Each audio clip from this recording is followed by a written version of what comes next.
साथियों नमस्कार, बहुत बहुत स्वागत है आपका जीएस परम ऑफिशियल में। एक्सपेक्टेड कट ऑफ को लेकर के दिन भर उहापोह की स्थिति बनी हुई है आपके दिमाग में। मैं समझ सकता हूं, इस बात को भली भांति समझ सकता हूं, क्योंकि जब तक परिणाम आ नहीं जाता है तब तक दिल को सुकून नहीं होता है कि हमारा होगा या नहीं होगा।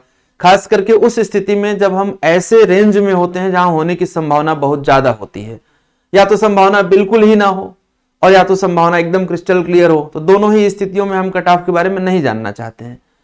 हमें क्लियर पता होता है कि हमारा या तो होगा और या तो नहीं होगा, लेकिन अधिकांश लोग जो होते हैं वो इसी रेंज में होते हैं जहां पर उनके होने की संभावना बनी रहती है। और ऐसे में एक्सपेक्टेड कट ऑफ कितना हो सकता है इसके बारे में जानने की प्रबल इच्छा आपकी होती है।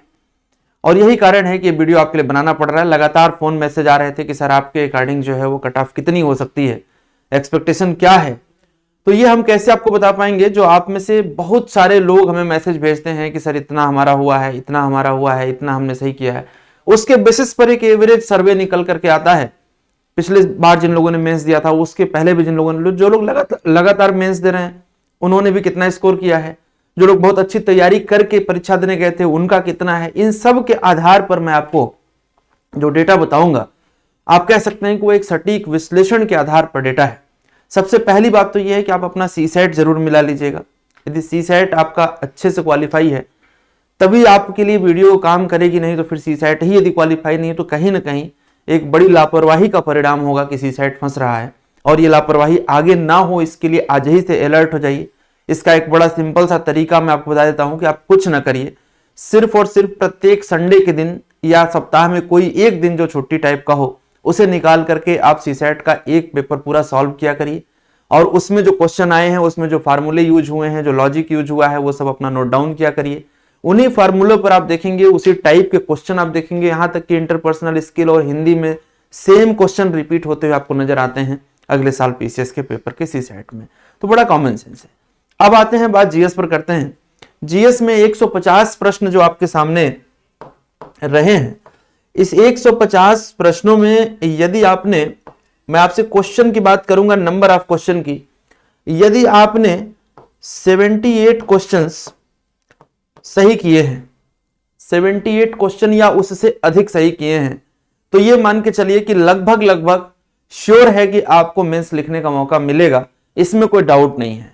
ये जनरल कैटेगरी मेल कैंडिडेट के अकॉर्डिंग बता रहा हूं। इसी के हिसाब से आप थोड़ा बहुत माइनस कर सकते हैं, प्लस करने की कोई आवश्यकता होती नहीं इसके बाद कैटेगरी वाइज। तो 78 क्वेश्चन से लेकर के आगे आप हैं तो आपकी उम्मीदें बहुत ज्यादा हैं। लेकिन जहां तक मेरा सर्वे और एनालिसिस निकल करके आया है वो ये आया है कि 78 से 82 क्वेश्चन के बीच में ये रेंज आने वाली है। लेकिन ये क्वेश्चन आप कैसे कैलकुलेट करते हैं, ये बहुत बड़ा मैटर है। मैंने देखा बहुत बार लोग कंफ्यूज रहते हैं कि सर हमने 95 क्वेश्चन सही किया है और उसमें पता चल रहा है कि 25 क्वेश्चन गलत है, 15 क्वेश्चन गलत है। तो ऐसे नहीं करना है। प्लस माइनस 1/3 निगेटिव मार्किंग करने के बाद, जैसे मान लो यदि आपने 130 क्वेश्चन अटेम्प्ट किए हों और 30 क्वेश्चन आपके गलत हो गए हों, तो 30 क्वेश्चन गलत हो गए हैं तो फिर उसमें से 10 आप 1/3 निकालेंगे, तो जो आपके 100 क्वेश्चन सही हैं उसमें से 10 क्वेश्चन आपको कम करके आपका जो फाइनल मार्क्स आएगा वो 90 आएगा। इस पैटर्न पर आप अपना कैलकुलेट कर लें। मार्क्स का मतलब यहां पर क्वेश्चन से था।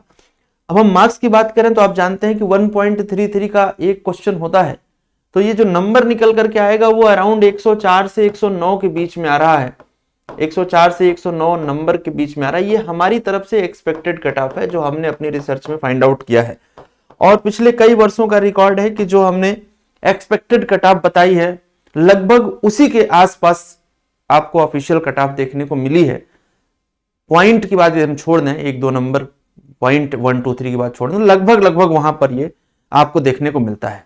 ऐसे में आप अपनी मेंस की तैयारी शुरू कर दें बिना यह सोचे हुए कि आपको मेंस लिखना है कि नहीं लिखना है। क्योंकि बार बार मैं कह रहा हूं कि यदि इस बार आपको नहीं लिखने का मौका मिला तो क्या अगली बार आप तैयारी छोड़ रहे हैं? नहीं है ना, पहली बात। दूसरी बात, यदि आपको इस बार लिखने का मौका मिल ही गया, मान लीजिए cut off 77 he suppose that हो गई, तो ऐसी स्थिति में एक महीना जो आपका ये बर्बाद होगा रिजल्ट आने से पहले पहले, इसका क्या करेंगे आप? यदि एक महीने, यदि एक दिन में आप 5 आंसर भी लिखते हैं तो एक महीने में आप 150 आंसर लिखते हैं, 150। और 150 आंसर अपने आप में बहुत बड़ी रेंज हो जाती है आपको आंसर राइटिंग सीखने के लिए। क्योंकि जब पहली दूसरी बार आप मेंस लिखते हैं तो आपको अंदाजा नहीं होता है कि हम आंसर को कहां से शुरू करें और कहाँ पे समाप्त करें। ये तभी हो पाता है जब आप बहुत अच्छी तैयारी करके आ रहे होते हैं। तैयारी का मतलब प्रैक्टिस करके आ रहे होते हैं। तैयारी का मतलब ऐसा नहीं होता कि आपने बहुत अच्छे से पढ़ाई कर लिया, आपको बहुत नॉलेज है तो आप बहुत अच्छा आंसर लिख पाएंगे। आंसर आप तभी बहुत अच्छा लिख पाएंगे जब आपके आंसर लिखने की प्रैक्टिस बहुत अच्छी होगी। कम समय में, कम टाइम फ्रेम में आप एक प्रश्न के जवाब में सभी डायमेंशंस को कवर कर पाए, ये डिपेंड करता है कि आपने ऐसा पिछले कितनी बार किया है।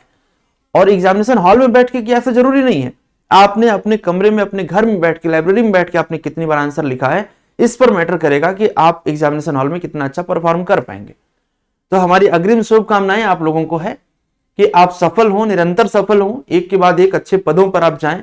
परंतु बात सिर्फ इतनी है कि आंसर राइटिंग कर रहे हैं तो मन से करिए, एसे राइटिंग करिए। और आंसर राइटिंग के लिए हम आपके लिए क्या कर पाएंगे वह जानने के लिए आप चैनल को अभी सब्सक्राइब भी करिए। मिलते हैं फिर हम लोग अगली वीडियो में। नमस्कार।